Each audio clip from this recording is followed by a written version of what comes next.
How often are you frustrated with your role today and you're wondering what is it going to take to get through it?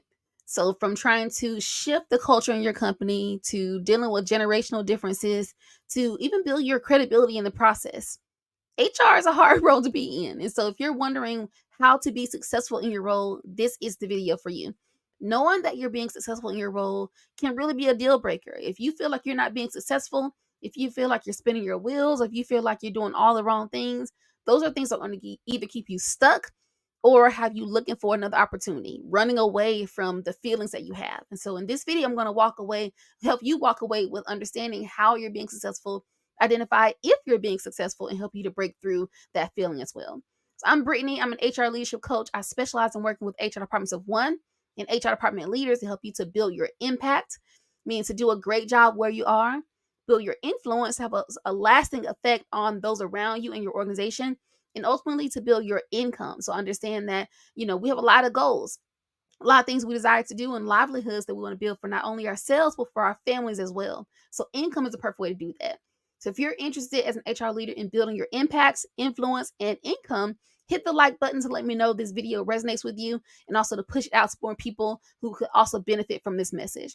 So if you're not new here, you know the drill. I've got my notes here to make sure that I don't go off on a tangent.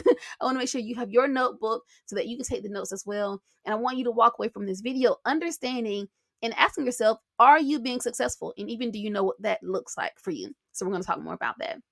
At the end of this video, I'm going to share with you the most overlooked piece to being successful in any organization that people often miss. And when I talk with my clients, it's something that doesn't really come to mind very often. It took me some time to realize that this is really a cheat code as well. So make sure you stick around to the end to get this nugget.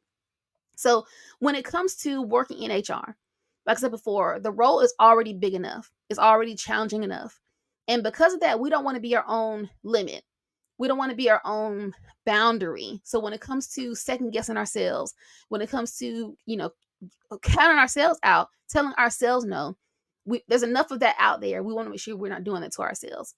For me, starting out in HR, because I started out in HR so young, I did a lot of things to overcompensate for how I felt. And I saw a lot of things happening, or I felt a lot of things were happening that may or may not have been true. For example, if a person asked me a question and I gave them the answer, and maybe my delivery wasn't very solid, that caused them to second guess me or caused them to doubt what I was telling them. I took that as a dig at my, or an indictment on my own knowledge, my capabilities, my credibility. And that it may or may not have been that. It could have been my delivery. It could have been, how confident I was in myself. And I think that it's so important to be as objective as we can be. And so this video is going to help you to make some subjective viewpoints, some subjective thoughts around what you do in your HR role, to make sure that whatever you do, you're not just looking at it from your own viewpoint, but also from the lens of others around you. But the first thing you want to make sure that you know when it comes to understanding, are you being successful, or can you even be successful in your role? You must decide what success looks like for you. So you need to know what that means. And I encourage you, pause this video right now. And if I ask you, what does success look like for you in your role right now? I need you to write that down. I need you to understand that for yourself. And when you have that for yourself, drop it down in the comments below to let me know that you did it. I need to know that you know what success looks like for you. So success is not dependent on what someone else does. Success should not be, well, when they XYZ, or when they trust me, or when they, believe what I say, or when they invite me to this, or when they include me in this, or when they keep me up to date on this. That should not be your measure of success. And the reason for that is because when I'm asking you, what does success look like for you? I'm asking you, what can you control? So one of the things I had to learn in my career is that if I want to be successful, I cannot base what I do on what other people say, think, do, feel, any of that. I can only judge my own success based on what I do, on what I know, on how I behave, that kind of thing. So the same is true for you. If you're trying to build your career, you've got to get really, really clear on what that success looks like. And I know what success looks like for me, But I really don't want to say it right now because I don't want to sway your opinion. That's why I want you to get really clear. Pause the video, write it down for yourself, and even drop it down in the comments. Let me know that you did it. But I need you to understand what the success look like for you. It's a question that you don't get very often when I talk to my clients. It's a question that makes them think when I talk to my members of my team. It's a question that makes them think as well because you don't get that question very often. We get our performance evaluations, we have our maybe 360 reviews and all those things. But to ask yourself, when do you feel you're being successful? Success for you is when you do what? Success for you is when you feel what? Success for you is when you have accomplished what? You need to know what that success looks like. And not just that, but you need to know how to reward yourself when that happens to keep that momentum going. So we talk on this channel about building your impact, building your influence, building your income. And income is important. Money is a motivator, but it's not the only motivator, and it's not a motivator for long. So you need to know about yourself what motivates you to be successful. What is it about you? What's burning on the inside of you that makes you want to XYZ, that makes you want to do the things that keep you filled up. In HR, the role is so heavy. It's so tough. And when you're a department of one, I feel that's just take it to another level. So to do that job and to do that job well and do that job well for a long period of time, you've got to find ways to build yourself up. I tell myself anybody can do anything for the short term. It's not easy to do a hard thing for a long time. And to me, that makes the difference between people who are being successful and people who can be successful for a season. And to me, those are completely different things. So know for yourself what is success like for you, and make sure that it's not dependent on what other people do or don't do. It's got to be 100% dependent on what you do and what you can accomplish, within the things that you have at your disposal. The second thing that you need to do to be successful in your role, no matter what role you're in, no matter what type of organization you're in, you need to build your interpersonal skills. And when I say interpersonal skills, you might say, okay, well, Brittany, I'm a nice person. But the question is, do people like to be around you? Do people find you pleasant to be around? So for whatever reason, there's something about me that my personality, I guess I have a warm personality. I think I have a familiar face because when people see me out, people often think that they know me from somewhere. I don't think they really do. I think I just have one of those familiar faces. But for whatever reason, people think that I'm a good person to be around. People like to share their life story with me. And I think because I take an interest in people. So as I tell you, like if you're on my email list, you've gotten emails from me inviting you to have a conversation with me because I genuinely enjoy that. I want to get to know you. I want to learn more about you. I want to get to know you. And I feel that that's something that's kind of missing from a lot of people. People don't often get that.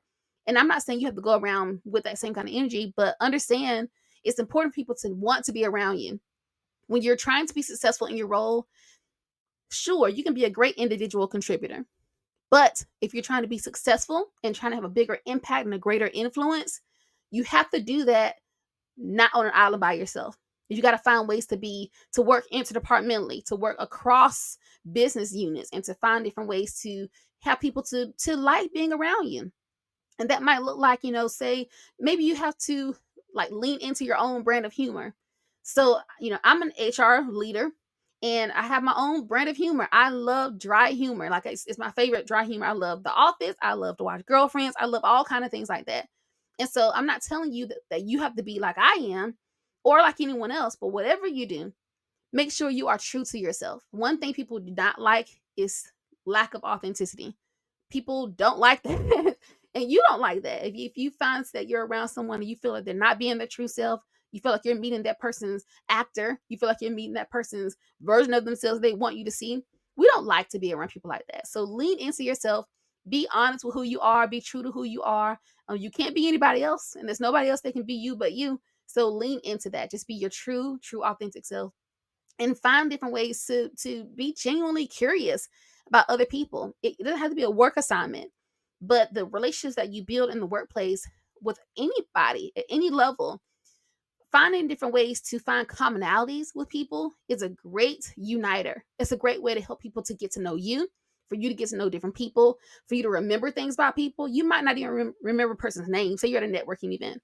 You might not remember a person's name, but you might remember something that the person said or a trip that person was going on that you can follow up with them the next time you see them. Things like that. Just find different ways to build your interpersonal skills on purpose. It's so critical when it comes to being successful because we all know people who are great thinkers, who might even be great employees, but if you don't like to be around that person, if that person is just not a pleasant person, they're not nice, if they gossip all the time, what opportunities will you want to give that person? So we want to think about it in that way. Also, when it comes to building your successful spirit or your successful plan, the third thing you want to make sure that you do is you have a plan. So I like to think about anything that we do at work. And I tell this to people that are working, like say I'm talking to a manager, I'm talking to an employee, I'm talking to the members of one of my coaching clients. Think about it in this way. We all are held to performance standards and behavioral standards at work. So I talked before about the interpersonal pieces. That's more the behavioral. So you want to find different ways to connect with people, make people get a chance to get to know you, you get to know them, you're just being congenial. But performance wise, we cannot forget that if we're trying to be successful in the workplace, we must find ways to make our performance speak for us. So to me, that comes back to having a plan.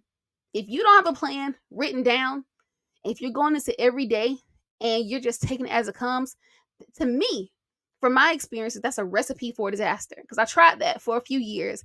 I had the title, I had the position, I had the office, I had the responsibility, but there was nothing written down, and it felt like it. And I was overworked, and I just felt like I didn't know if I was coming or going. It was overwhelming. I'd have wished that on anybody.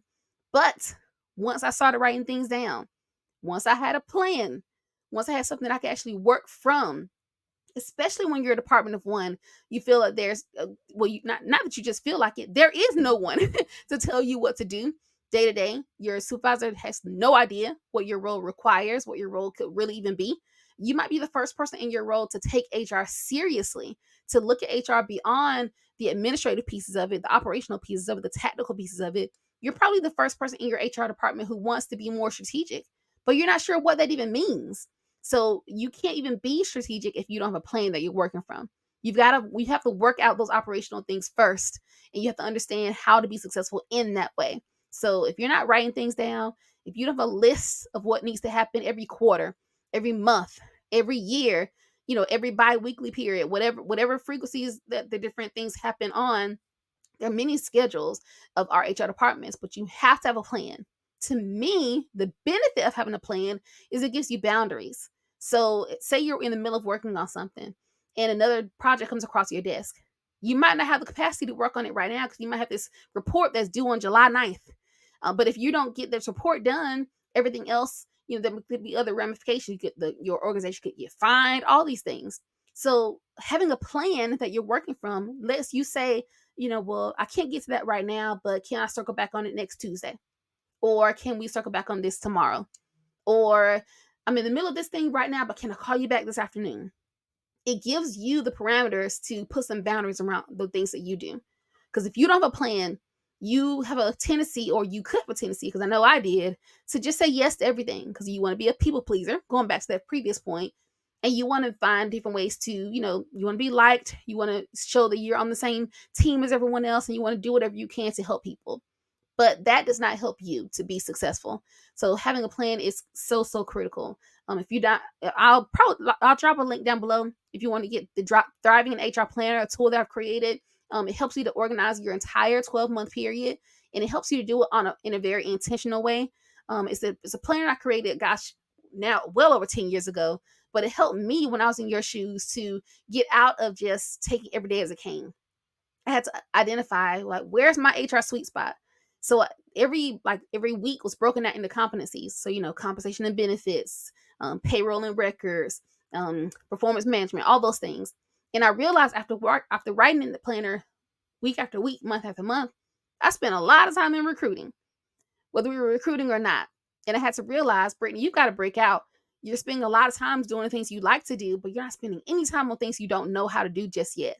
So for me, it was more of a visual reminder of getting out of my comfort zone to do more things. I'll drop a link down below if you want to learn more about that tool that I created. But again, find a way to create your own plan to work from. Is going to be a deal breaker when it comes to being successful or feeling successful in your role. Also, when you have a plan, it makes space for you to be more strategic. So I talked before how you might be the first person in your company to ever take HR seriously. You know what HR can be. You know what HR can do, and you're wondering how can you even have time for it. So to me, my goal for this channel, for you working with me, is not for you to stay at Department of One. Yes, I want you to thrive as an HR Department of One, but my goal is for you to be so successful in your role that the people around you look at you and say, what more can she do? How much impact, how much more influence can she have or he have when the department grows? My goal is for you to grow your team, for you to grow your impact, grow your influence. So again, the goal here, you've got to do well, and you've got to find a plan that's going to help you to stay on track, and for you to also be able to document and track your success in the process. The big piece that I want to make sure you get in this video, the biggest piece that goes so overlooked when it comes to being successful in any organization, in any career, you need to make other people around you successful. So I talked before about you need to know what makes you successful, but one of the cheat codes is helping other people to be successful as well. So the first person you should try to make successful is your supervisor. So your manager or your CEO, whatever, whoever you directly report to. You need a solid relationship with that person to make them and help them be successful. Help them to see you as a value add. Don't look at that relationship as being you being the needy one in the relationship, so to speak.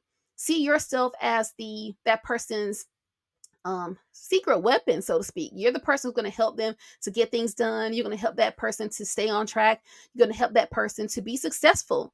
And to me, that's a really good way to help your visibility in your role. Because again, we don't want to just be working away in the lab, in a dungeon, so to speak, with the blinds up and no one knows what we're doing. We're just working away in this dungeon. No, we need to be visible. And the best way we can be visible, the first way you can be visible, is to work with your team lead, your supervisor, and help that person be successful. Help them see your value. Help them see your input. Help them see the ideas that you have. That's a perfect way to be visible in the work that you do. But beyond that, your peers, whether it's an interdepartmental project or whether it is, I don't know, maybe someone needs advice for something. Again, that's where the interpersonal skills you develop comes in handy, because again, no one's going to come to you for advice unless they necessarily have to. But it's going to be more likely if they actually enjoy talking to you. So these things really build on each other. It's almost like James Collins' book, Turning the Flywheel. It's one thing that leads to another thing, leads to another thing. It just keeps going and going and going until it builds momentum. And I like to look at all my processes in my day job, in my business, even in life. Everything is a flywheel. And it's like, what are you putting into your flywheel to make it keep running and running and running more smoothly? So again, I've taught in this video about ways to gauge your success. Hopefully you know whether you've been successful, and you can maybe have some time to think about what success looks like for you. But the goal is to understand, again, know what it looks like for yourself. Are you being successful, and what does that even look like? Build your interpersonal skills, help other people to be successful, have your own plan in place. All these things are necessary. I don't care what role you're in. You might not be a Department of One, but you might be a Department of One. Whatever role you're in, without these four things, and they're all so important, without these four components, it's going to be really difficult to either to be successful and or stay successful. So if you have any questions for me, drop them down below. I would love to support you further. If you are interested in joining my group coaching program, the HR Leadership Library is a tool. It's a program that I created, and I work with HR Department of One professionals, HR department leaders, to build your impact, influence, and income. We start by helping you to build your department processes and get your departments in line, but also provide you with resources, toolkits, checklists, and we have a monthly training, and also we get together 3 times a month for group coaching, where we have the floors open for you to ask your questions. But really, I'm there to support you, because I know as a Department of One, it is lonely. You are on an island by yourself. No one around you knows what you do. And it takes a lot to even be vulnerable. So I understand that the space that I've created, it takes a lot for someone to even raise their hand and say, hey, I need that. But if you're interested in it, I'm going to drop the link down below for you to get tuned in to learn more about it even. Again, this is really something I'm so passionate about. Working as a Department of One, for me, it was a catalyst for me doing the things that I'm doing today. There's no way I could have did it if I was working as part of a team, or if I was working in any other capacity, I believe, just because I feel that the things that working as a Department of One forced me to learn at the rate that it forced me to learn it have really prepared me to be in a place now where I can help you. So I'm blessed to do it. It's a blessing to be a blessing. If I can help you in a further way, feel free to drop that down below and connect with me. But I'll talk to you in the very next video. Bye.